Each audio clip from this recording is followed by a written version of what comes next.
right, so we'll start this meeting today, November the 16th, for our monthly board meeting. I'd like to call the meeting to order, take roll call. So Dan Kiefer. Here. Angela Holton.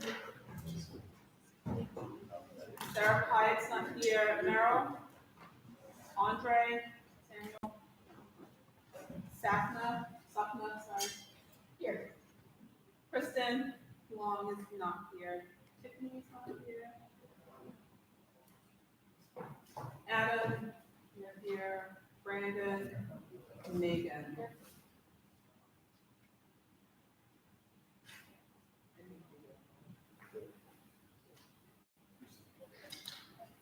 Yeah, there's some of that.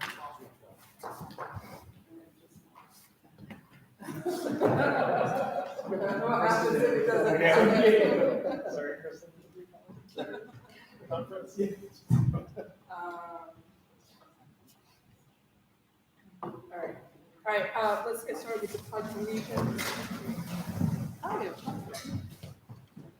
Pledge allegiance to the flag of the United States of America and to the republic for which it stands, one nation, under God, indivisible, with liberty and justice for all.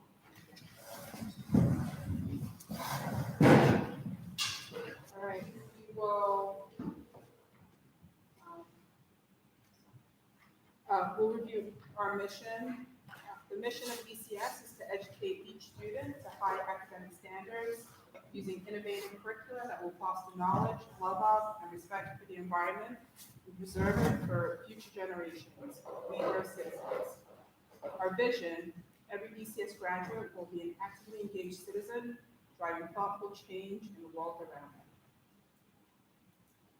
I'd like to recognize our guests for today. So we have 3 board prospects, Jen, Stan, and David. And we also have some guests from Myers.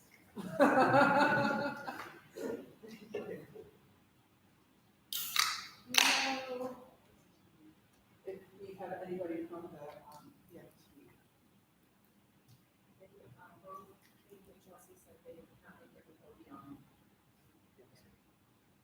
was anything somebody should read?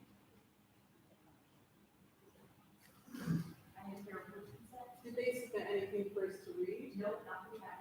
Okay. All right. And sorry, I did not receive anything for public comment? Nope. Okay. All right, so no public comment. All right, we will move into the consent agenda. So we all received the minutes for last month and links to the different financial reports. Does anybody have any questions about any of the reports?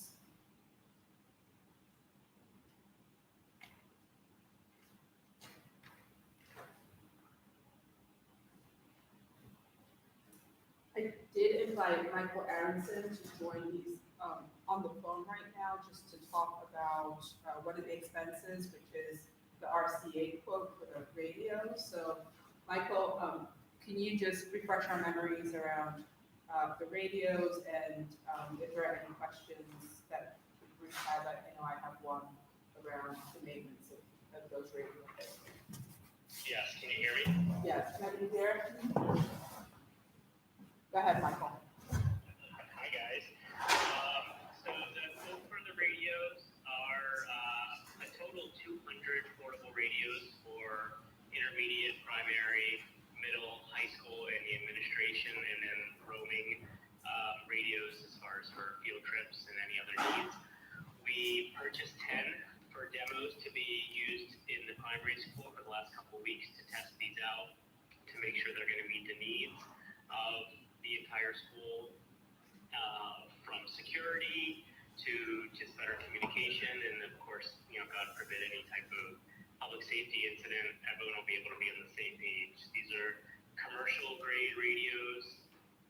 They are encrypted, which means only ECS will be able to communicate with each other. There won't be anyone else outside of the ecosystem that can hear any conversations. So there's a lot more privacy when talking about students' names, whether it be a HIPAA, nurse needs, or anything everything else.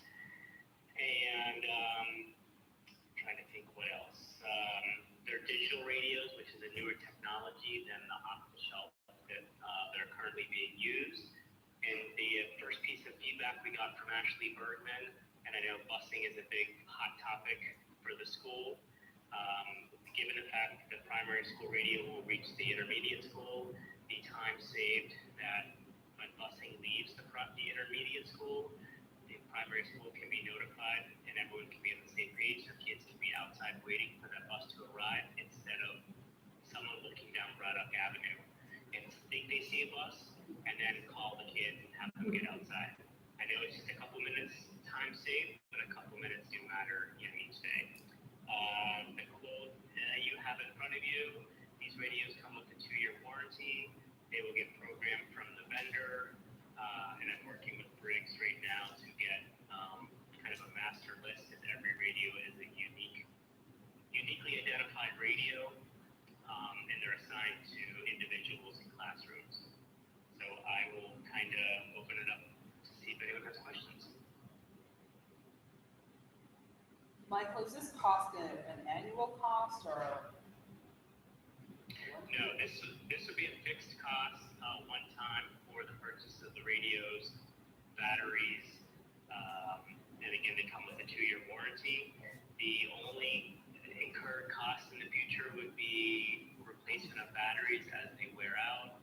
If anything gets damaged beyond end user, abuse or something like that, they are covered under a pretty extensive 2-year warranty.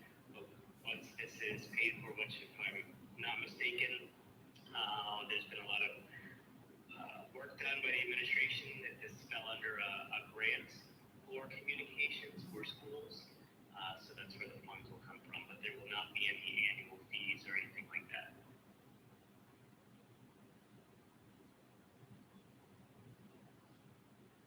And will each staff have a radio, or will you just allocate it to administration and teachers? And one will be per classroom or space, essentially, and then there'll be some for recess, cafe, anywhere there's students in the space. And I'm sure you already have this in the works, but just speaking as someone who deals with a lot of radios, it's just really important to have a clear system in place so like you is keeping track of them and maintaining them and checking them out for people. Yeah, and I think Adam, as far as maintenance, Briggs is going to take the lead on that. As far as deployment, then I'm sure he'll have to designate like an office manager or principal in each building. As far as battery rotation, what they're going to do in the summer, what happens if you bring a radio home with you by accident, you don't have it with you the next day, kind of a check-in, check-out process. He's working through different protocols. And the only other thing, given your public safety background as well, is that, and I have to work with Mandy, but there'll have to be some kind of operating protocols as far as how they're going to be used, what they're going to be used for. And as a reminder, we have them right now programmed with 6 unique channels, one for each building. So you can just take your radio with you and hop on channel 2, which would be like intermediate, or go to channel 1 on primary. And then we have 2 travel channels that are authorized to the FCC that have statewide coverage. So anywhere in the state of Pennsylvania, these radios can be taken on the ski trips, to field trips, out hiking, and as long as there are at least 2, then everyone will hear each other. If you do any road trips, they can be taken on buses and cars. Again, those 2 travel channels, we're calling them travel channels, are FCC licensed to be used anywhere in the state of Pennsylvania.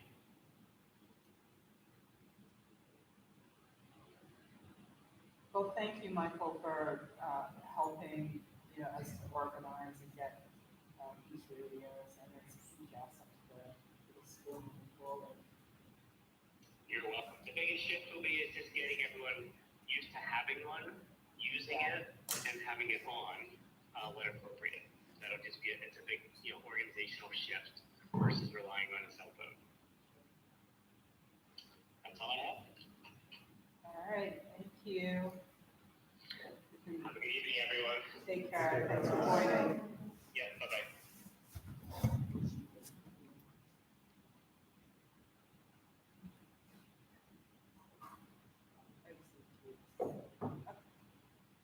All right, any other questions, comments, feedback about the consent agenda? Yep. All right. I have a question, we're gonna have like a security guard, right? Will security guard come in there? That's what it is. I love the idea of it being going on field trips and stuff like that, just like an added layer. All right, so, resolution 2022-11-2072, be it resolved by the Board of Trustees of the school that the consent agenda for November 16th, 2022 be approved. Can I get a motion? Second. Approved. Any objections? All right, we will move into board updates. So I'll turn it over to you, Andy, for what? I have one quick thing before I do my education report. Gonna make Mr. Campbell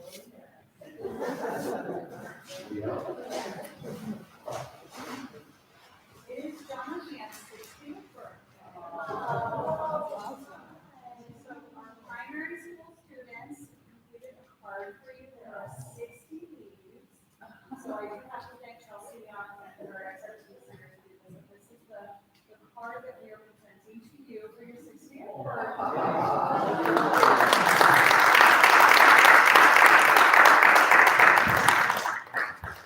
And I would like to say that he frequently says nice things about other people and not often gets people to say very nice things about him. So I would just like to say that we do not leave school here without you and your parents on each and every day. These are kids for staff, for community, for the board, that nobody else I've ever seen. Even today, kids passed in the hallway, and it's just so happy and cheerful, and you make everyone really feel like they're not alone. So it's the littlest thing that we do for your 60th birthday, and thank you for all of the things that you've done. Thank you. What a wonderful. 16 is the new 40.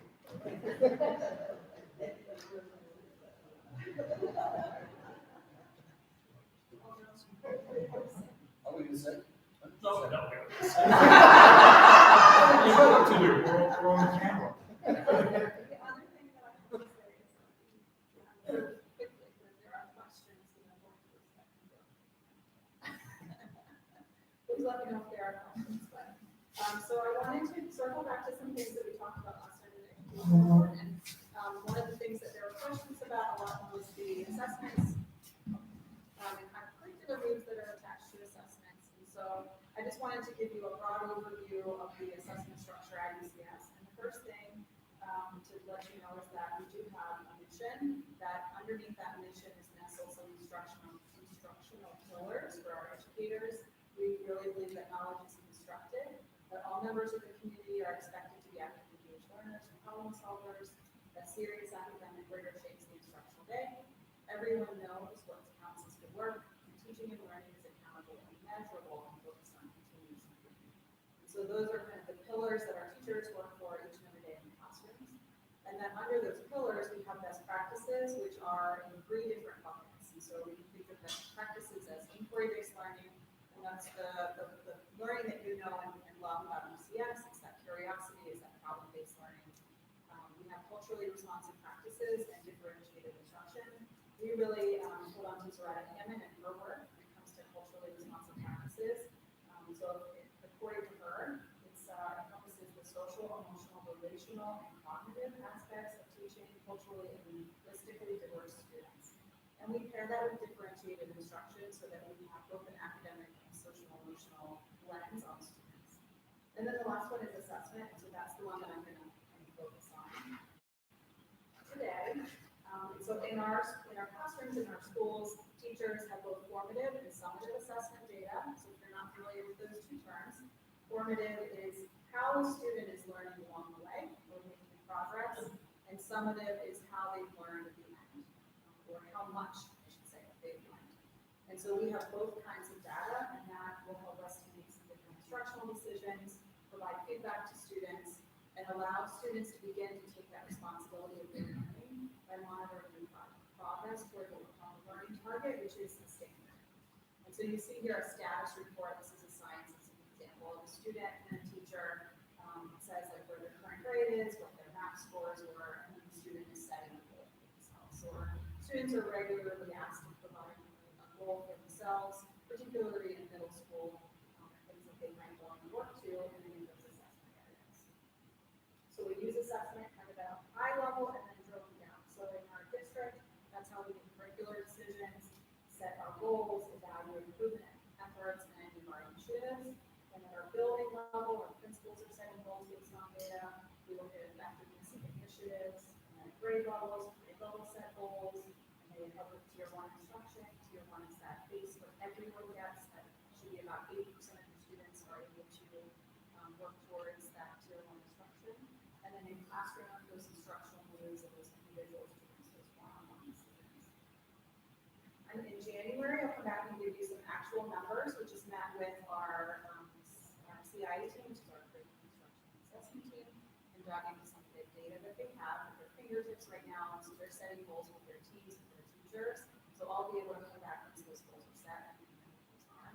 But this is our K-8, what we're calling universal screening tools. So that's what everyone gets. These are K-8. So measures of academic progress, that's MAPS. So if your students at home, I told you they're taking the MAPS test. That's this. This is a standardized benchmark system is one reference. It's an achievement, but it also shows you growth. So a lot of what we talk about with MAPS is those growth goals for students. And that's a K-8 assessment.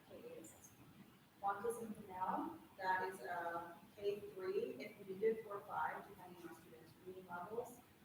Those are your instructional and independent reading levels, how you're doing your reading specifically. Those are a one-on-one assessment, and they're used formatively and scientifically.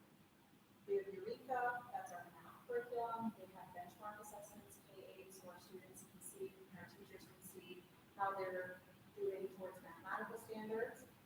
The informal decoding inventory, that's the IDI, that looks at phonological awareness, word recognition, fluency, and comprehension. And that's used in our lower grades, and only if needed in some of our upper grades.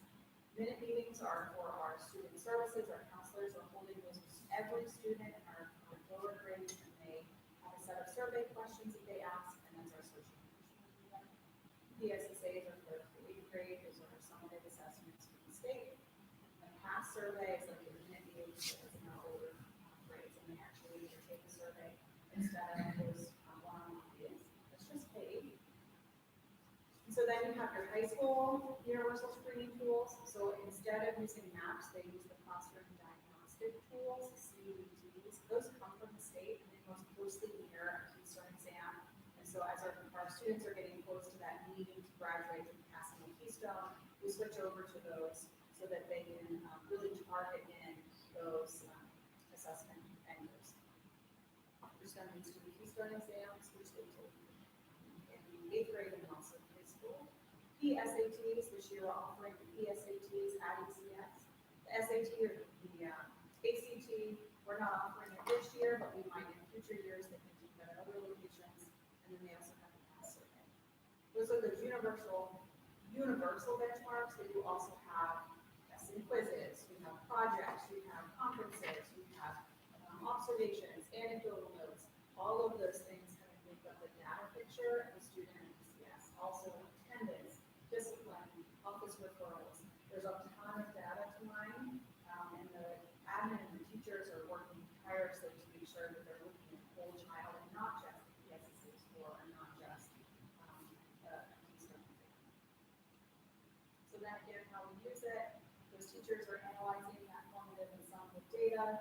They find whole class gaps, so they might think about, oh, these are really great in this area, we can move on, or what are we being successful on?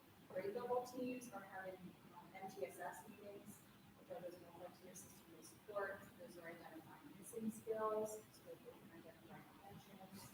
We've got the grade level teams, we have quarterly data meetings, we set goals, and progress. School level teams have 2 meetings per month focused on analyzing the data. And our district level teams, as we just met with, have 3 times a year we meet to review the data. It's in the A lot of data, data. And so, MTSS, that's our multi-tier system of support. So if you're not familiar with what that is, it's a triangle of students and instruction. Bottom is your biggest tier, it's tier one. You really want to make sure that your instruction is meeting the needs of 80% of your students. And then tier two and tier one is triangle, is smaller and smaller. And so anyone who's in tier two gets additional intervention. Tier three gets the tier two, tier one, tier two, and tier three. And so it's really meant to be prevention and intervention. It's very specifically need driven to the student. If it's tier two or tier three, if it's a tier one, it's a whole school. At that moment, when we're doing MTSS, if the little ones, it's that new time, live time. Those are the times that they're taking a small group with the teacher, the instructor, so that they can get exactly what they need. Is there overlap here maybe with student and IEP in other words? Or is it MTSS, is that separate? Yeah, so it's separate and connected, so that's a very great answer. But a student could be identified later that might need an IEP if you've gone through tier one, tier two, and tier three. There is a process where you've collected enough data as a school that you might want to reach out to the parent and say, we tried all of these things, the next step might be this evaluation. You have to be really, as a school, you have to be really clear on the data in tier one, tier two, and tier three before the school initiates that. So it's one pathway. But then the other is that a student with an IEP would be getting their services, but they might also get tier one, tier two, and tier three. So they might not have a goal in reading, but they might need some support in reading.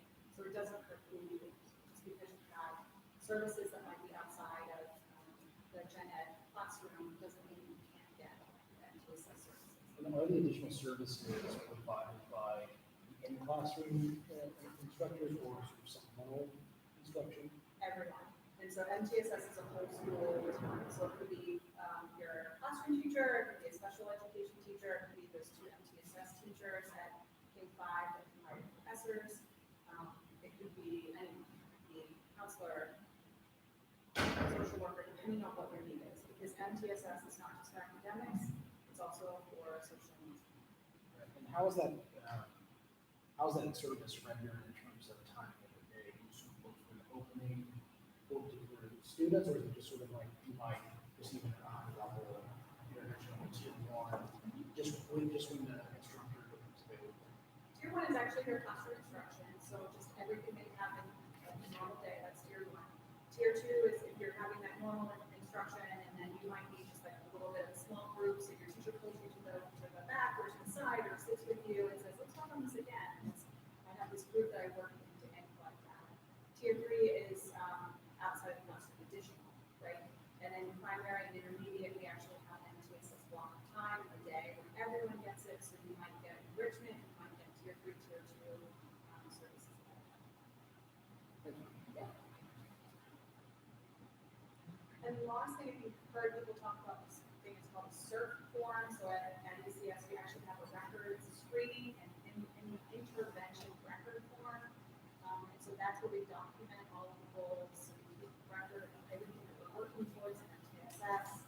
And there is a beginning, middle, and end of the year. We look at tier one, tier two, and three. And so we're not only collecting all of this data and keeping it in spreadsheets, but then there's also a goal sheet that goes along. So this is how we collect it, how we use it at the school level, district, and in classroom level. And then in January, I'll come back with some final data to share with you.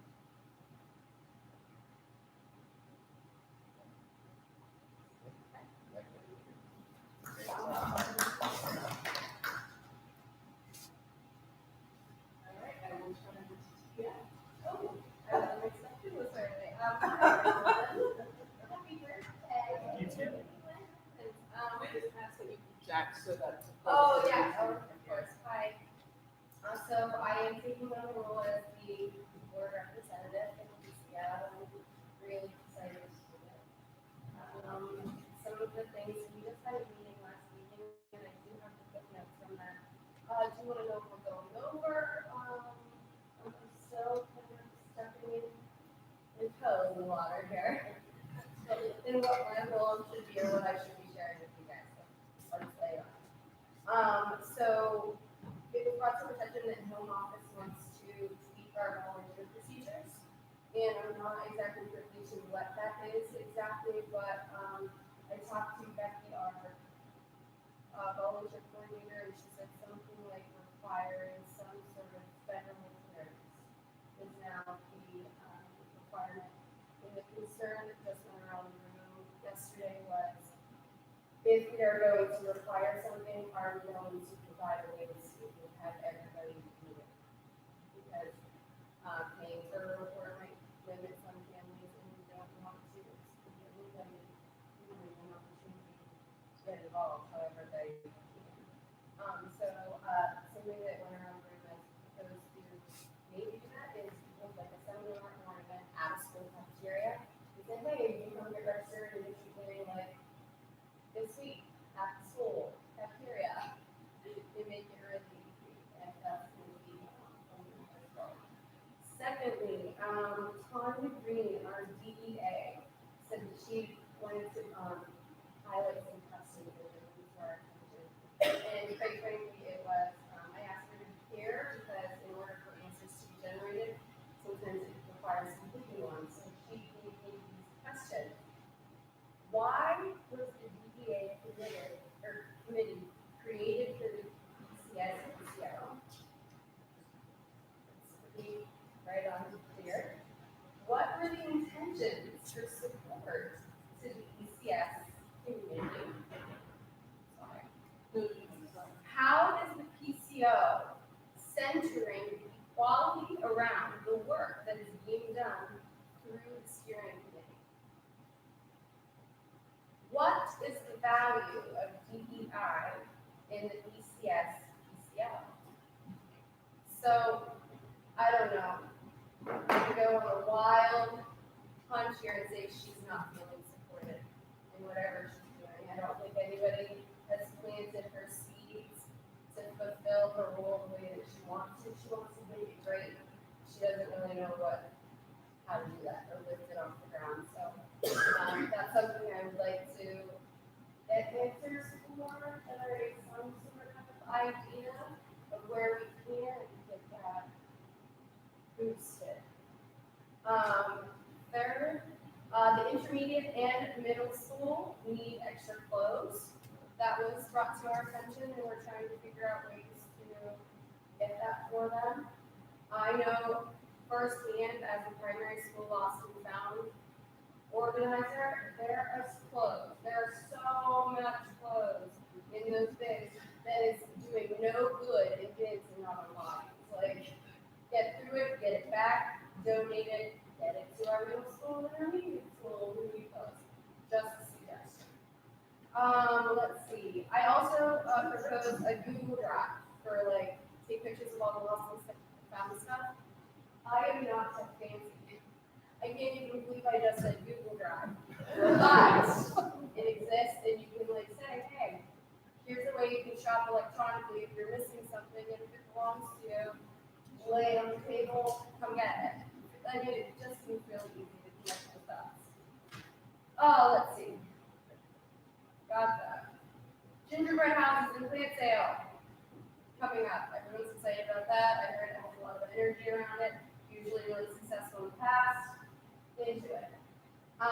Might even suggest us putting up tables, like doing an organization event for all of Waffle Town, and then putting tables around that event where people are going to be streaming in for plants and gingerbread. And be like, oh, there's a Patagonia sweater.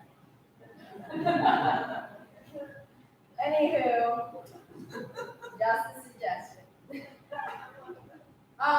Good news, high school and middle school are having kids this holiday dances and excited about it. They sniffed around us about funding and what kind of money we have for them. Here it is, $1,000. Each school has $1,000 social budget that they can use really freely. If they want to like hire a DJ and spend it all on this holiday party, they can do that. Pretty sure. So it's however they want to use $1,000 to start out. And if they want to boost that on their own, they can organize their own. Middle school and high school have student government for this kind of cool stuff. It can be doing their own fundraisers. They can be selling tickets to these dances to get more money for the things that they want to do for decorations and luck it up. Okay. What drives our middle school students? That's my question. I feel like they suffered hurt. We're not going to go back through it. Kevin Chung brought it to ECO last week that the principal of our middle school didn't even know their history. So I don't know what that's about. That knocks me off my rocker. That big, huge piece of the puzzle will be missing here. So I don't know. That's all I know about that. I really think that there's healing to be done. It's been brought to my attention that there's buzz about leaving because there's bullying that exists here, right here in this building. And there's still conflict and what's going on, and I don't know, but it's like Operation Pour the Love in here. Because these are the people who are going to our high school that have all the problems in the whole wide world, right? So I just feel like they need a boost right there. And I'd like to know what their interests are, so we can do that. So we can say, oh, you want a drum circle? Okay, great. You want to do a dance party? Great. You want to do whatever they want to do, let's love them and lift them and carry them on the way. That's it, I think. That wraps up the PCL for today.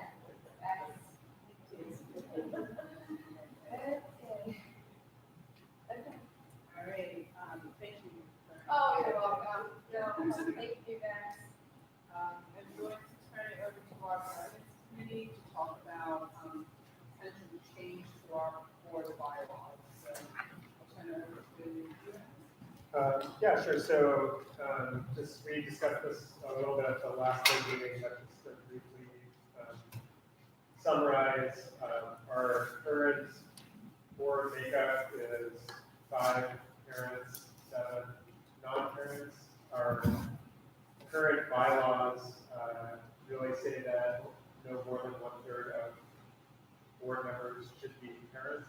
The ratio was thrown out of whack just by different changes in the makeup of the board over the past 6 months, but we discussed potentially last month changing the bylaws to bring us into compliance with our current membership and also allow some more flexibility on the part of the governance committee to recruit new board members without being so limited by the number of parents that we can accept. So the discussion last month was we wanted to know a little bit more of the historical perspective of why that was in the bylaws in the first place. John was able to provide some history to us, and feel free to jump in, John, but general understanding is that when the school was founded, we were part of a national charter school organization, and that was something that they imposed. And then fairly quickly we broke ties with that organization, but that's the origin of the issue. There are pluses and minuses to having more or less parents on the board. Dan brought up a good point last month, which is that sometimes when you have a school board and a lot of parents on it, they have kind of their own agenda related to their kid and aren't always looking out for the greater good of the school, whereas an unaffiliated board member doesn't really have an agenda, so to speak. So that's sort of the argument for limiting the number of parents on the board. From a recruitment standpoint, we have a lot of parents across the 4 schools. We have a lot of parents, a lot of really qualified professional people who are potential board members, and they're motivated to get involved. So it would help us recruit new board members if we were limited. So our plan for this meeting right now is just to bring this up for discussion again in terms of the bylaws change, but we would like to let this simmer for the next month before we vote on it to give people time to think a little bit more about it and also give members of the community time to weigh in for anyone that's listening or reads on our agenda. So you have before you a suggested bylaws change provided by John McCann, I assume also from our attorney, that essentially changes it to say that we would go from saying no more than 1/3 of parents can be, of board members can be parents to a minimum of, or no, how do we put it? Yeah, minimum 25% would be parents, so it actually shifts it the other way, and just basically would be we could have whatever amount of parents and non-parents we want. And then I'll also add that Brandon suggested adding another sentence, which is not written on here, which you would Sure, because I really was struck by the comments that Dan made, and I think that there's something to be said for making it easier on the governance committee to recruit parents knowing that some of them were motivated if you have much time in the district, but also understanding that we want to continue that recruitment of members that do not have children in the district. So what I had suggested is saying, using this language saying we can keep a minimum where it flips it and say at least 25%. We can add a sentence that says something like this. While this rule allows flexibility in composition to enable the board to respond to member vacancies or recruitment challenges, the board shall endeavor for parity between the number of members who are parents of current students and members who are not parents of current students when practically possible. So in other words, we bake in some practical guidance into the bylaws that would, while we wouldn't lock ourselves into a corner, there could be situations where we might be out of, because the other thing is people roll on and off, right? And there's a recruitment challenge to, you can get out of whack really easily, and it takes several months. Like right now, it's in practice, attend 2 meetings, then interview with administration or what you want. There'll always be a potential chance for there to be that way. This would basically say, hey, we're looking for parity. We have equality between parents and non-parents when practically possible, but we know we can produce people. But then we wouldn't be back to your corner in terms of as long as there were a quarter of our members were parents. That's all we would need. Because you could also imagine a situation where a bunch of parents come in, they're not going to go for the second term for some reason, and those parents would drop, and you might have a situation where a number of parents may still live with that. So just again something to think about. We could include that in the bylaws, sort of say the board's intention would be parity there, but it kind of gives some protection in terms of you're not just flipping around 100%. Discussion. I do have one thing to add. We are a public school. We're one of the few non-private school features that we have at our leisure is this ability to select school members. They don't have to run, they don't have to run every voted on publicly and all that kind of stuff. And I think one of the greatest attributes of this board is its diversity in terms of talent and the different skills that everybody brings to the table. So while it's important to have a parent, parents on board, I think that the second most important thing is that they have some contributory skill, whether it's real estate or a medical professional or accounting or construction, so that we can continue to have the expertise at our fingertips to help with that. So. Are these meetings public to anybody who wants to come? I would say, one of the ways just come. Why does the bylaws have to change or be considered to change? I think that really the best conversations and then bridges really get new when people show up and say what they have to say. So, why do you sit as a board chair or board position that have that say?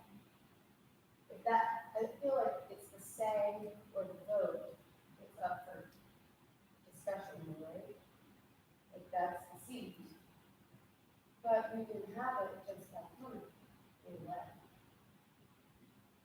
I'm new to this, I'm not even, I don't know. But I just feel like the door is open for discussion already.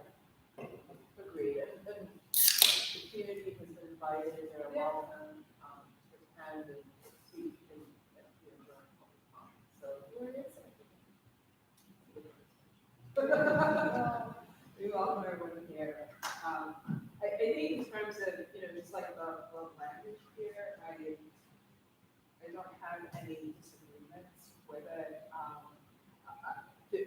Not necessarily related to this, but I will say again that, as we continue to recruit families and board members, we need to, emphasize diversity, not only in talent, but in, gender and race and backgrounds and abilities.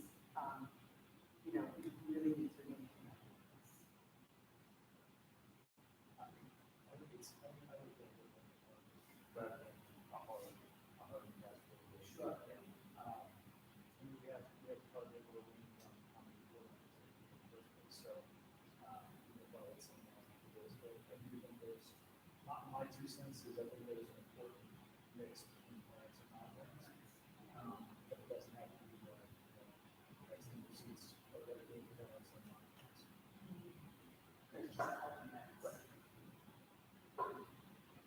Yeah, from an administrative standpoint, I think,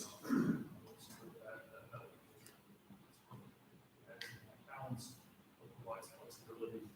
Power of schools was this diversity, powerful parent voice is really vital to work with school alongside some objectivity and skills to advance these things so that we can maintain that in a way. So in my experience over the last 15 years, it's incredibly valuable. Was there anything else you want to say about the historical background of what gathered? Yeah, I think go to Vice Income, that's it, right? It's historical. It's particularly relevant going forward. It's a control issue from that outside entity that really wanted to ensure it had a solid grip of the school going forward for a number of reasons. We're not there anymore at this point. It's our voice, we rule voices going forward, and entity that's where we're at. So, but the work that we've done in the last 15 years and the complexity of that work, and the complexity of work going forward, the notion that diverse skill set, and to along with the power parent voice is the perfect balance for what we're doing forward. Yeah, great. Yeah, we want to more parents here. I'll look to you to find ways to get more parents here. And we need to look to how we adjust ourselves to the time, place, the places that we do this work, so we can get more voices at the table. With that, add some energy and perspective to this conversation.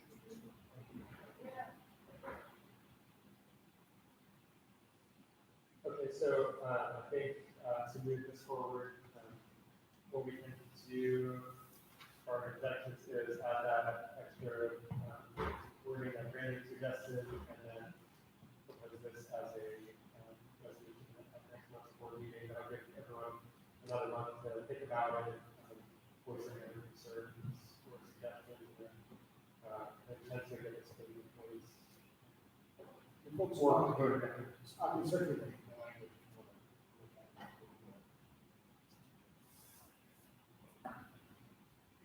These are important.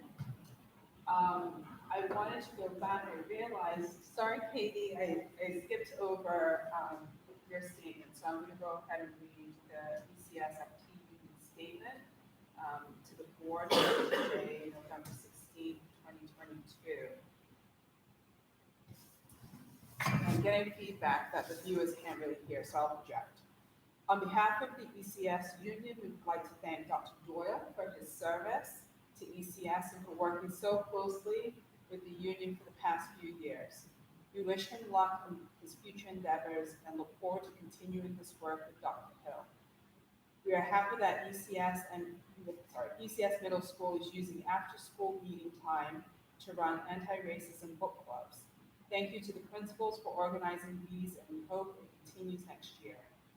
The union has been talking with Home Office starting last August to find a way to attract candidates for hard-to-hire positions. We were disappointed that administrators recently decided to break the contract and hire a new employee at step 9 after members voted down their proposal. The union filed a grievance, but we also want to emphasize that actions like this reduce trust and lowers morale for staff. This also makes us concerned about our ability to collaborate on amendments to the contract in the future. Katie wants us to know that she's listening to the live feed, and feel free to call her. She provided a number if you have any further questions. Thank you, Katie. Any questions around order?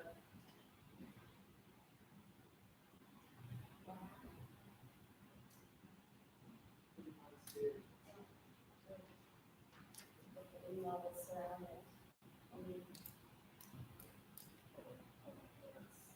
James, what about- It's really sad. Yeah, something that, since it was going through a grievance, process with a contract, what do you think? But as we work with our union, we will improve, as possible. Thank you. All right, John, turn to policy.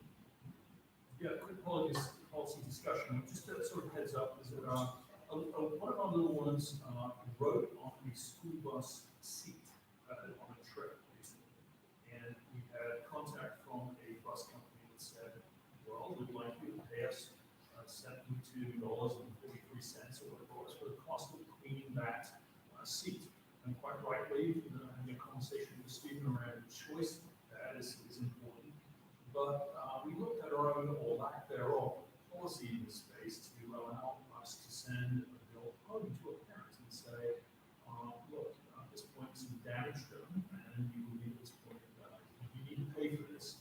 We don't have a mechanism to be able to do that, and so what we'd like to do is we looked at a little language out there that other districts have in this case, and it provides a kind of two pathways. One, for a bill to be sent home around that damage, and potentially if a family's not in a situation to pay that bill, there are other methods to work with the family and work with that student to sort of even things up. So I'm going to propose some language, and we'll get that out to the board to take a look at.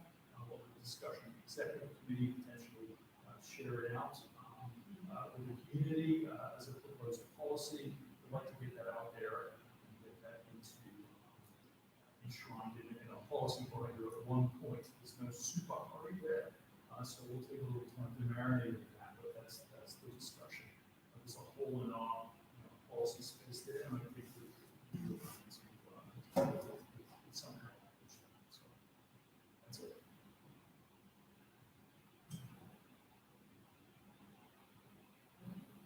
And then lastly, thank you. Thanks for having us. My name is Jeff. I am going to be here to talk about the fiscal 22 audit. So happy to be with you all. We're in pretty good shape. Again, here again, I'm sorry, just so that folks in the. They can go from like next time. We're at the tail end of the audit here, and the reports are in pretty final draft form, so we're ready to finalize after this meeting. Was it last week, I believe, or the week before, we met with the finance committee to go through the reports in pretty good detail. So we'll just give you a high-level view. We promised 5 minutes, so we can condense the reports into a little handout here that Diane will go through, and then happy to answer the questions that you have. Okay, so just to go over the audit, the reports that we will be issuing are a single audit. That includes your financial statements, a communication to those charged with governance letter, the annual financial report, that's an AFR, and we do a compilation procedures related to that. The Form 990 for the school, the Form 990 for the foundation, and the data collection form, which is part of the single audit. On the next page, it talks about the summary of the results. So your independent auditor's report, you got an unmodified opinion, which is a clean opinion, the type of opinion you do want to have. The next two opinions, they relate to the single audit reports. So the report on internal control over financial reporting and on compliance and other matters. We found no significant deficiencies or material weaknesses. And the other report is the report on compliance for your major program and on internal control over compliance required by uniform guidance. Again, that's an unmodified opinion. And your major program that we did our testing on this year was assistance listing number 84.425D in U, and that's your COVID-19 education stabilization fund. So those second two bullets, those aren't applicable every year. That relates to the level of federal funding that you receive and spent during the year. So there's additional compliance and reporting that we have to do on those funds. For every audit we do, we issue a communication to those charged with governance letter. It just goes over required communications that we as auditors must go over. So this letter talks about our responsibilities under auditing standards, significant accounting policies, which are all detailed in footnotes, accounting estimates. We don't see any sensitive estimates in your financial statements. Significant disclosures. Your significant disclosures relate to retirement benefits, long-term debt, interest rate swaps, and lease commitments. If there were difficulties encountered in performing the audit, which we had none, if there were any uncorrected misstatements that we had to post entries for, again, we had none of those. Any disagreements with management? None. And then that management will provide a representation letter to us at the conclusion of the audit. It goes over, management consultation with other independent accountants, any issues that were discussed prior to the retention of independent auditors, and our procedures that we do over the supplementary information that's in your financial statements. Okay, so the next two slides, we did a comparison, some financial statement comparisons between last year and this year.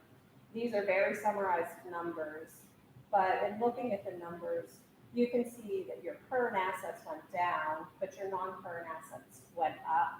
And that's mostly due to you purchasing the high school building and completing some renovations on that. But overall, your assets did go up, like $1,088,665. Again, you can look at your current liabilities, non-current liabilities. In total, they didn't fluctuate all that much. So you ended the year with net assets without donor restriction of $12.8 million, which is an increase of $900,000 from the prior year. And net assets with donor restrictions of about $21,000. So that went down a little bit from the prior year. And then for the statement of activities, you can see that your tuition revenue went up about $1.6 million from last year. That's mostly due to more students this year, along with increased rates that you charge for tuition. Government grants, they also increased $2.1 million. A majority of that is related to the ESSER funding that you received. Other revenue, you see a decrease of almost $1.7 million, but a majority of the 2021 amount relates to the PPP loan that you received. So even though there's a decrease, last year you did have that one-time item. Your program expenses, you ended the year with about $20.6 million, and that is an increase from prior year of $5.3 million. A majority of those expenses, you have increased tuition revenue because you have more students, so your program expenses also increased. In addition, the numbers for 2021, due to COVID, you weren't able to do a lot of programs. Things were a little stalled. So even though your program expenses increased, it was kind of expected due to kind of bringing everything back. Your management and general expenses were pretty consistent between the 2 years. So overall, your change in net assets for this fiscal year, was a little over $900,000. So that's everything that I had. Again, I know this is very quick and high level, but if there are any questions, feel free to ask. So just to summarize, your audit did not identify any significant concerns. If all the types of reports that we are issuing are the types of reports you would want from us. Thank you. Can I just say thank you for both, now this has been on our minds for a long time, we check for years there, and appreciate your work. We use them for all kinds of reasons, many times, factors, pens that they give us. But I think, just a recognition to Michelle and our finance team that do extraordinary work. Thank you. Yeah, absolutely. Very, in terms of the audit process, very clean. So we appreciate everybody's help throughout the process and getting us where we are today.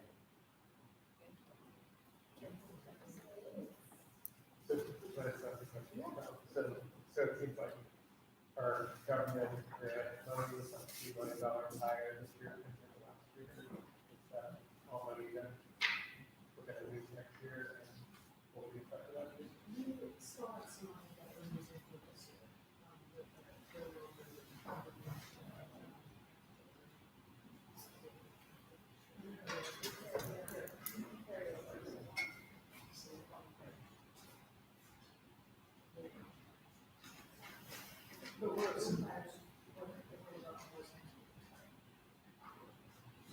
Michelle, one other quick question. Obviously, from 2020 on, it's been kind of weird, but in terms of the change in net assets, ignoring 2021 because of the MVP loan, that around $1 million increase pre-pandemic, do you know offhand what kind of surplus sort of at the end of the year, average? It's just around that. So we're kind of getting back to normal. Yes. That was.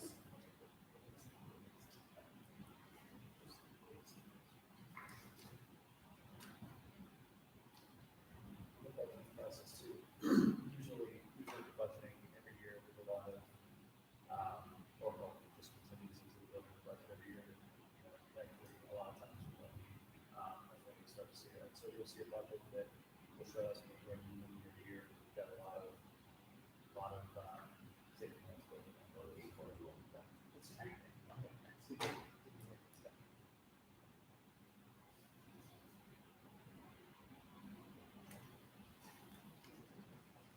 Any other questions about the audit? Well, I just wanted to take a moment, just to recognize and thank James. I think this is going to be our last board meeting with us, before we move on. And, it's bittersweet for us, right? So, in our selfish way, we're sad that we were leaving it, but happy, able to pursue, other ventures. And, I recall we started in the beginning of the pandemic, which I think is very adventurous for anyone to start a new job. At the beginning of the pandemic, really just so thankful for all the work that you've done over the last few years. Thank you. You're the best.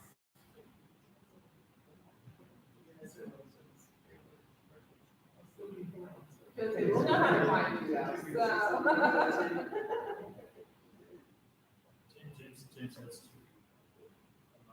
The great foundation, which is one of the foundations that's where this takes the James, quality of James and who he is, that an organization wants out much years.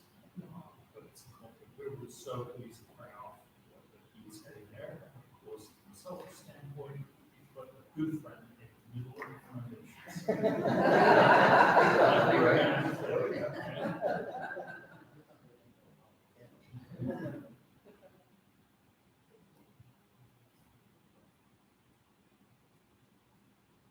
Any other business before we move out of recycling? I just have one more quick thing to say. Yeah. Market's starting to come back. I had a couple bids in the last couple of weeks, it came in 28 to 35% under our budget. Some of the commodities that we've been hearing John on about are also been on the downside. So, So we're timing this first. don't curse me. You did not say that out loud. Not from me. But yeah, but we still do have a pretty significant labor issue to deal with between HIT, CMU, Pinson, Presby, and the airport, which would be about $4.5 billion work in Western Pennsylvania, and they're estimating that 5,000 plus employees in construction people will be in it. So all we working other than, yay! They'll be parking down on Second Avenue and riding shuttle buses up 8th Street the whole show. So, while the commodities are helping out, the labor is definitely going to take a hit, so. But I think in general, it's good, it's a good sign.